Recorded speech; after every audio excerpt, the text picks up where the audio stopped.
Good afternoon, everybody, and it's beautiful today, so welcome. We're going to be led in the Pledge of Allegiance by Mr. Levenstein.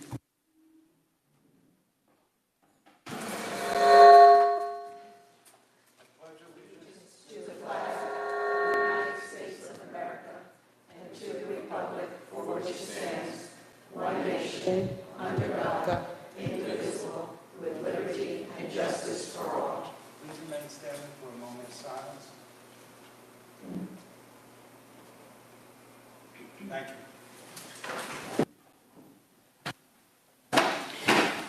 I'm going to be doing roll call. Ms. Burton? Mr. DeRay? Here. Ms. Green? Here. Mr. Howard? Here. Mr. Lamar? Here. Mr. Levenstein? Here. I'm here. Mr. Stradiron? Here. Mr. Walker? Okay. I would like to have a motion to appoint Margot May as the clerk pro tem for today. Second. Wait a sec, I have to do this.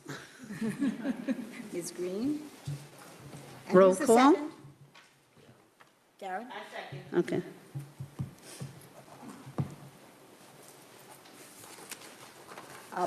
Well, Ms. Burton's not here. Mr. DeRay? Yes. Ms. Green? Yes. Mr. Howard? Yes. Mr. Lamar? Yes. Mr. Levenstein? Yes. Ms. Mineo? Here, yes. Mr. Stradiron? Yes. And Mr. Walker's not here. Motion carried. Thank you. We're going to move to the public hearing. Dr. Manning Campbell. Good evening, Board Trustees, members of the community. Tonight we have Matt Tyndall to give us a presentation.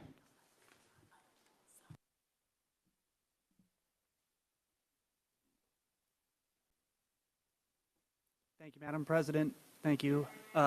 Board members, senior staff, superintendent, I appreciate it. I'm Matthew Tyndall, the Director of Safety and Security for the Newburgh School District, and I'm here to present our public hearing on the 2022-2023 district-wide school safety plan.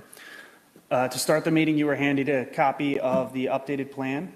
Just a little annotation, we just added the Ann Street campus numbers from the one that is currently on board docs, so that is the change that you're going to see in the physical copies that you have right now. So the underlying legislation that guides our district safety plan is our Safe Schools Against Violence and Education Act, signed into law in 2000.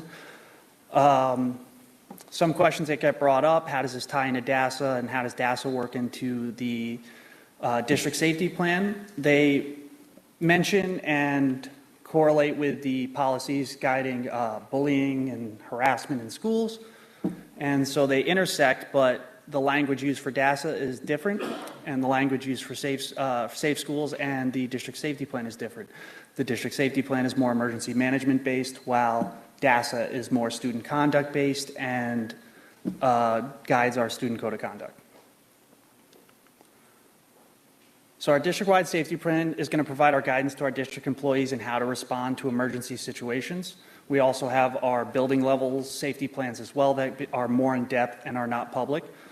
It includes our interactions with law enforcement, our emergency responders, and our emergency responders in this area have been absolutely fantastic over the last few years. There we go. So the components are the policy and background, again, our legislation that guides it, our policies and procedures, and our response protocols, which our shell protocols are shelter in place, our lockout, lockdown, hold in place, and evacuation. Those are our emergency response protocols, how we do those, what we expect, and those are our baseline protocols for everything, including recovery and mitigation steps. Our chain of commands in each school, it always is going to start with our incident commanders, and those are our typical emergency management principles, and our post-incident response. How are we going to recover from any of these emergencies that we face? Our requirements are: we posted on the website for public view for 30 days prior to adoption. We have our public hearing, which is today, and then hopefully adoption following this public hearing. Updates going from last school year to this school year, we have an amended Orange County Sheriff's Deputy contract that'll include campuses of NFA Main, NFA North, and South Middle School. Our modified emergency drills will no longer continue. We will be back to full lockdown drills, full evacuation drills. And again, we have our public health emergency protocols that were signed into law starting in September 2021. That doesn't just cover COVID, but any public health emergency that would come up, and our school threat assessment decision process. We thought it was important to add this process and show the public the steps the schools will take upon receiving the threat during the school day and after the school day. So we added that flow chart into the district-wide safety plan. What we're hoping to do right now is create that as a turnkey training and present that out to the buildings. And hopefully we get an extremely well comprehensive threat assessment process that's modeled throughout the district. And that's it. Board members, anybody have any questions? Ms. Green, you have your hand up. When this plan was devised, were parents and teachers or administrators also part of this, or was this made independent of them? I'm just asking for input. Did you get input from other people? Yeah, absolutely, Ms. Green. We reached out to community members, faculty members, and actually had one of the meetings with the NAACP members and went through this process. They also happens to be a teacher as well, so you get the perspective of the faculty member and the community member. We took the feedback that I got from Ms. Dolfinger, and we're working on, it's not, the changes that we talked about were not changes that you make directly to this. It's more of institutional changes on how we communicate what we do. So I wrote down her advice. It was a very constructive meeting. So yes, we did. Yeah, you're very welcome. Board members, any other questions? Yes, Ms. Burton. Did you talk to any students? We did not talk to any students for this public safety plan. It's the issue with it says you can, in the guidance of it, we have not yet. Mr. Lamore? On the first page of the policy, it mentions the district safety team. I was wondering how parents are chosen to be on that team.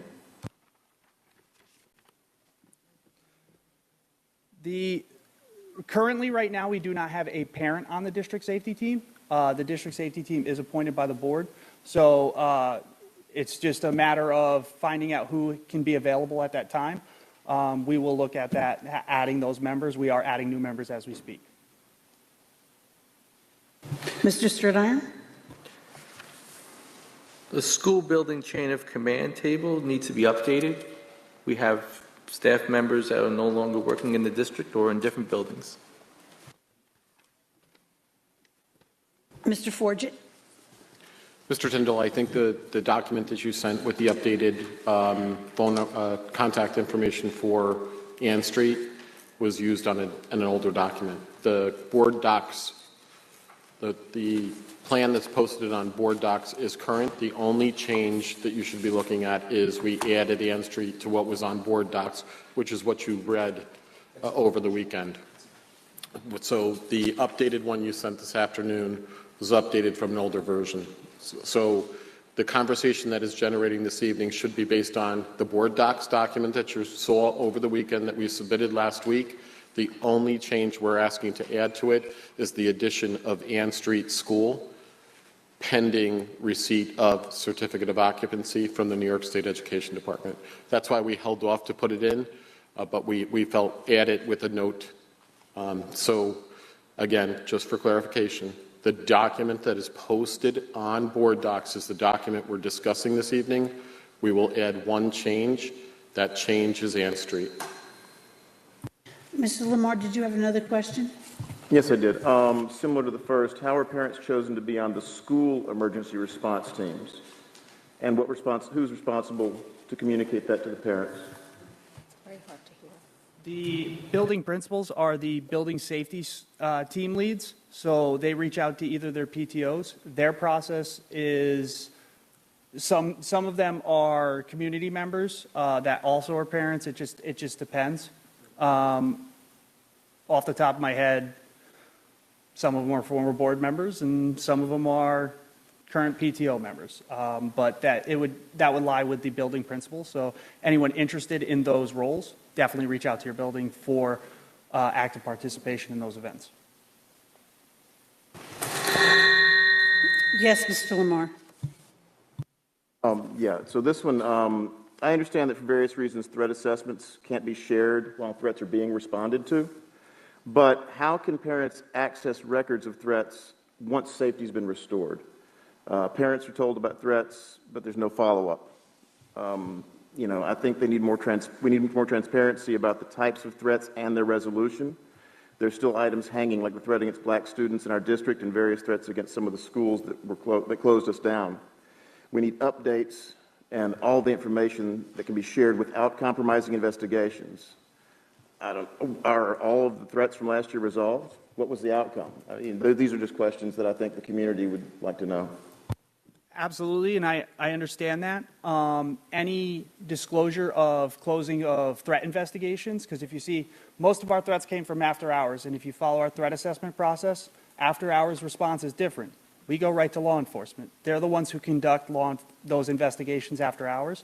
So if they're active, those municipalities are the ones that will debrief any criminal action and anything like that. What we're able to say is schools are safe, and that's the information we get. The investigative notes and investigative process, all with the local municipalities. I have a question or two. The school safety deputy, who is that? That is a combination of about 9 deputies. They are retirees. Most of them are retired from the New York City Police Department.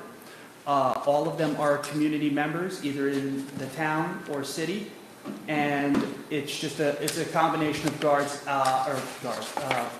of school safety deputies that fill a rotational shift. They are assigned to that building, but they may be assigned Monday, Tuesday, Wednesday, Thursday, Friday. I'm going to make a suggestion. This needs page numbers. I don't see any page numbers. I love page numbers. I also like dates on it so we know what is the most recent document that you're sharing. So somehow if you can put it in a footer, put a page and also the date, that would be really, for me. Absolutely. I'm like a little bit of an organizational If you're freak. asking, you're not the only one that probably would see that easier. Thank you. Anybody else, board members, questions? Okay. Thank you. Go ahead, Ms. Burton. So then, based on what you said in terms of not knowing the outcome of some of the investigations, and so, we have a PPS team here. We have school counselors, we have social workers, psychologists, so either to you or to whoever else in the district who can answer the question, then how does this translate into working with students if we don't know who and the outcome of these investigations? Mr. Forget? Mr. Bear? How are you?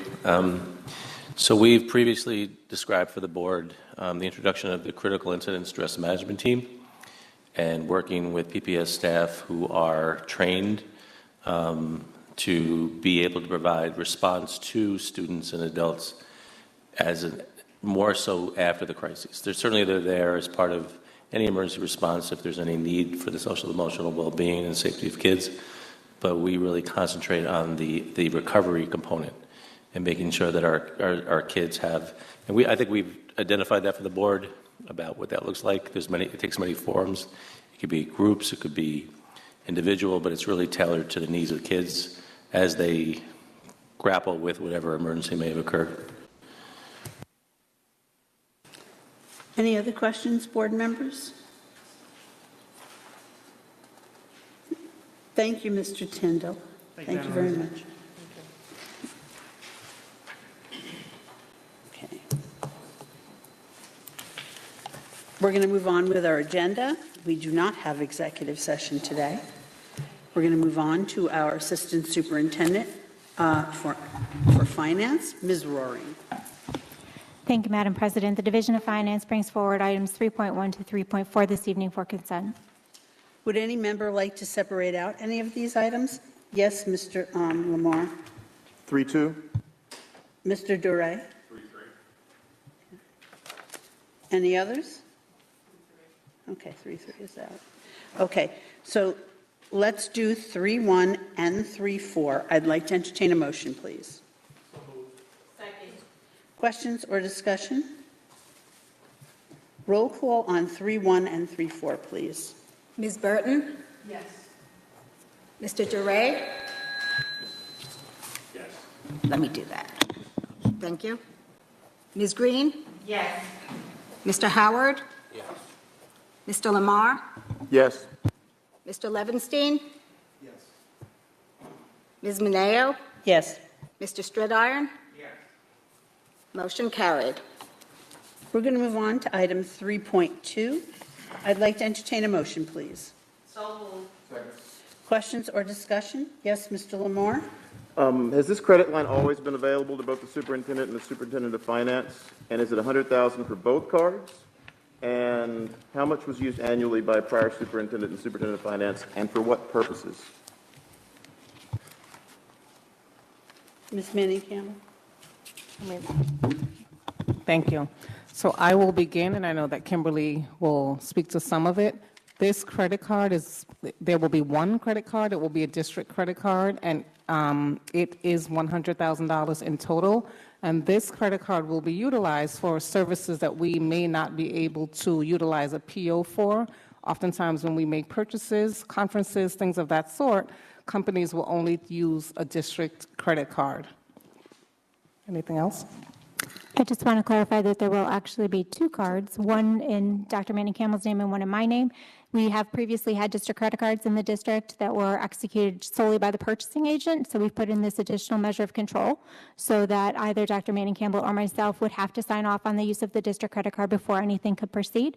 As she mentioned, it often is associated with some of those types of purchases where they don't take POs. We have some other little subscriptions that come through that we just can't use with PO for. The other piece is if we have an emergency come up and we have to guarantee payment off hours for a water leak of some sort or whatever that we could potentially have to use it for. So we follow that up with a PO. There's a PO in the system for every single purchase made on the district credit card. So we're still using that process. We just can't use that to guarantee payment. And so when that is used, does the board have access to the receipts for those uses of that discretionary fund?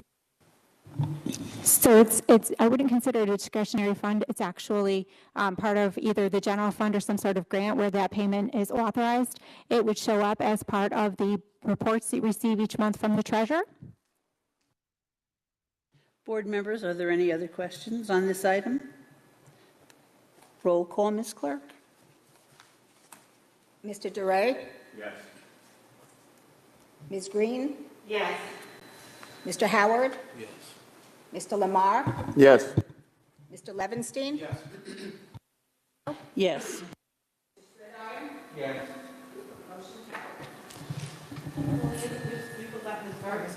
Oh, Ms. Burton. Oh, I'm sorry. Sorry, Ms. Burton. I'm trying to go in a rotating manner. Thank you.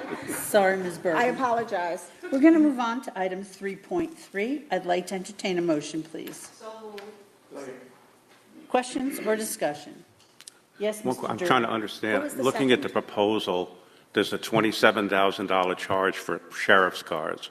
So I'm just thinking, as a taxpayer within the state, I pay for the sheriff's cars. And then as a taxpayer within the county, I pay for the sheriff's cars. Now we have to pay $27,000 to pay for the cars we already own. I just need some clarification on that. Mr. Tyndall, can you come up and help us and answer that for us, please? Absolutely. The fees, the way they bill it, I can turn it on? Sorry. The way they bill it out, it's all the same way the city of Newburgh would bill it out. If they gave us a car, if they gave us a police officer, we have to encumber all the cost for that car, for that officer. It's just the way all the contracts for police services work, and they have a daily rate for a car. And to have those at the school, we thought it was important to show the presence, one, have the car be present outside the school, and have the school safety deputy inside of the school. Mr. Forget? So, Mr. Tyndall, we do not have a sheriff's car in place every day, do we? Currently, we do. If we don't, they don't charge us for it at the end of the month. Mr. Dre, any more questions on that item? No, I'm not satisfied with the answer. I'm renting something I own. I have a time with that. Thank you. Ms. Burton, do you have a question? Yeah, so with the previous presentation, it was mentioned that we have officers from Newburgh, from Orange County. So clarify this contract. It says main campus currently covered. So is this an increase of 3 and we have others? And so I guess at the end of the day, I want to know how many officers are in the schools and how much are we paying for that for this year? Mr. Forget? So previously, you authorized us to contract with the Orange County Sheriff's Department to put an FTE each day at NFA Main and NFA North. The way the personnel operates, it's 3 part-time individuals that service each of the campuses. So that could be up to 6 part-time individuals, but there's only 1 full-time equivalent in a building on a given day. But it rotates through based on 3 part-time individuals assigned to a campus. What we're asking for this evening is an increase to incorporate South Middle School into coverage by the Orange County Sheriff's Department. You previously authorized NFA Main and North. We're asking to add South at this particular time. Ms. Burton? So there was another part of my question that I'll re-ask. But in this terms of this contract, it's for 8 hours based on 3 campuses, and you're saying that this is overall now the 3 schools, including now the addition of South Middle, and that they're all part-timers, but they're part-timers that will make up 8 hours per day at any one of the schools. I just want to get that clarity. Okay.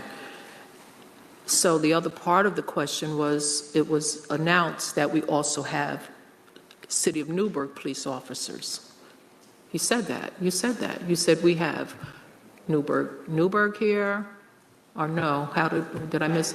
Well, what did you say? They're residents. I said they were residents of the area. Mr. Forget, can you speak, please? I believe, and if you correct me if I'm wrong, Mr. Tyndall, you would have to go to the mic to correct me. So I believe what I heard was a reference to if the City of Newburgh police cars were put up at the main campus.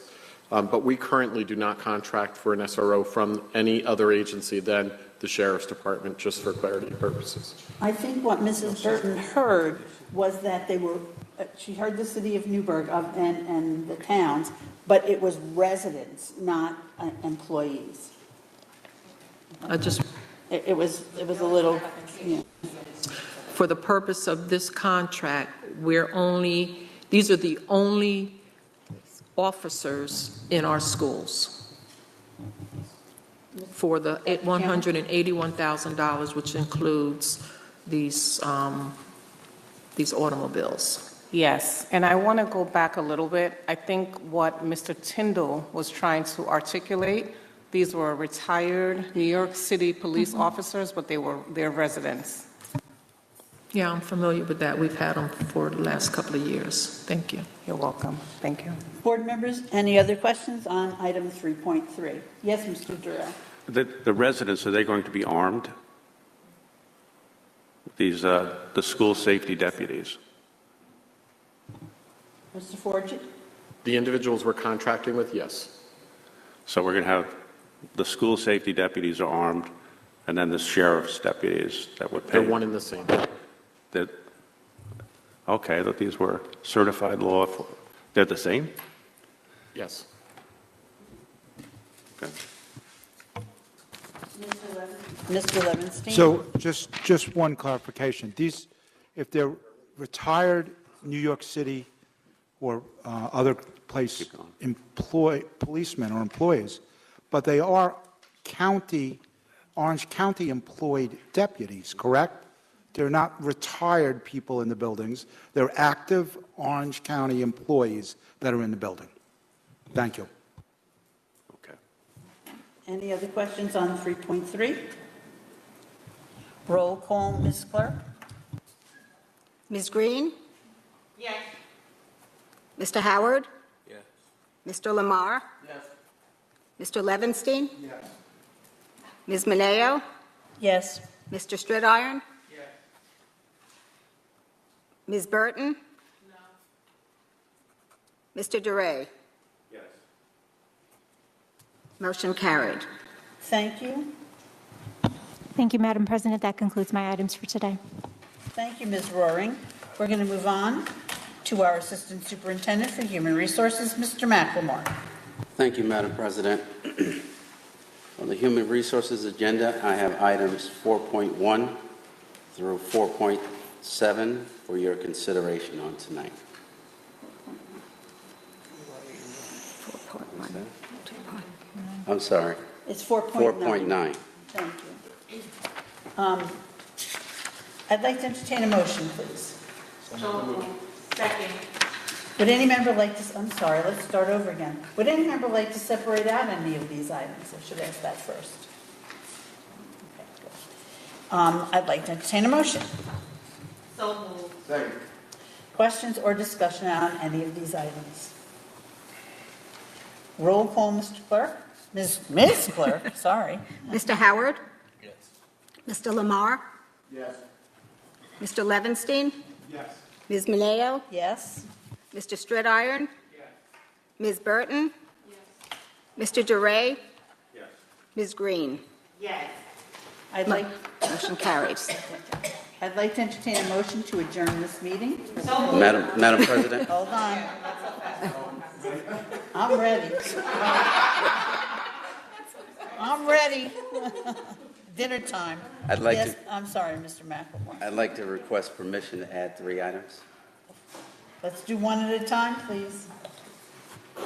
First resolution, be it resolved that upon the recommendation of the Superintendent of Schools, the Board of Education of the Newburgh and Large City School District hereby appoints Amy Worley to Living Environment / Biology position at NFA Main Campus. Okay. I'd like to entertain a motion to add this to the agenda. So moved. Second. Roll call to add. Lamar and, okay. Mr. Howard? Yes. Mr. Lamar? Yes. Mr. Levinstein? Yes. Ms. Mineo? Yes. Mr. Stridiron? Yes. Ms. Burton? Yes. Mr. DeRay? Yes. Ms. Green? Yes. I'd like to entertain a motion, please. So moved. Second. Questions or discussion on this item? Roll call, Ms. Clerk. Mr. Lamar? Yes. Mr. Levinstein? Yes. Ms. Mineo? Yes. Ms. Stridiron? Yes. Ms. Burton? Yes. Mr. DeRay? Yes. Ms. Green? Yes. Mr. Howard? Yes.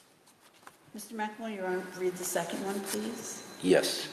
Be it resolved that upon the recommendation of the Superintendent of Schools, the Board of Education of the Newburgh and Large City School District hereby appoints Marlon Brigham to a Living Environment / Biology position at NFA at Ann Street Campus. I'd like to entertain a motion to add this to the agenda, please. So moved. Roll call to add. Mr. Levinstein? Yes. Ms. Mineo? Yes. Mr. Stridiron? Yes. Ms. Burton? Yes. Mr. DeRay?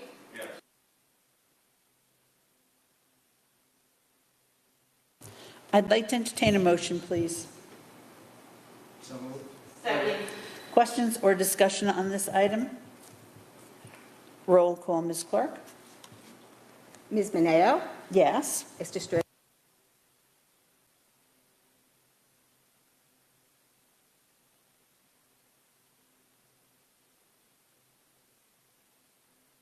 Mr. McLemore? Be it resolved that upon the recommendation of the Superintendent of Schools, the Board of Education of the Newburgh Large City School District hereby approves a change of civil service employment status for Yvonne Morgan from a part-time food service helper position to a temporary full-time cook position at Meadow Hill School. I'd like to entertain a motion to add this to the agenda. So moved. Roll call to add. Mr. Stridiron? Yes. Ms. Burton? Yes. Mr. DeRay? Yes. Ms. Green? Yes. Mr. Howard? Mr. Lamar? Yes. Mr. Levinstein? Yes. Ms. Mineo? Yes.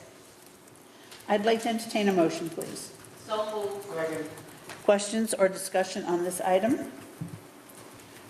Roll call, Ms. Clark? Ms. Burton? Yes. Mr. DeRay? Yes. Ms. Green? Yes. Mr. Howard? Yes. Mr. Lamar? Yes. Mr. Levinstein? Yes. Ms. Mineo? Yes. Mr. Stridiron? Yes. Thank you, Madam President. That concludes my items. Thank you, Mr. McLemore. And now, I'd like to entertain a motion to adjourn this meeting. Roll call, Ms. Clark? Okay, Mr. DeRay? Yes. Ms. Green? Yep. Mr. Howard? Mr. Lamar? Mr. Levinstein? Ms. Mineo? Yes. Mr. Stridiron? Yes. Ms. Burton? I'd like to wish everybody a happy beginning of the school year, healthy, safe, and I hope everything goes smoothly. Have a great beginning.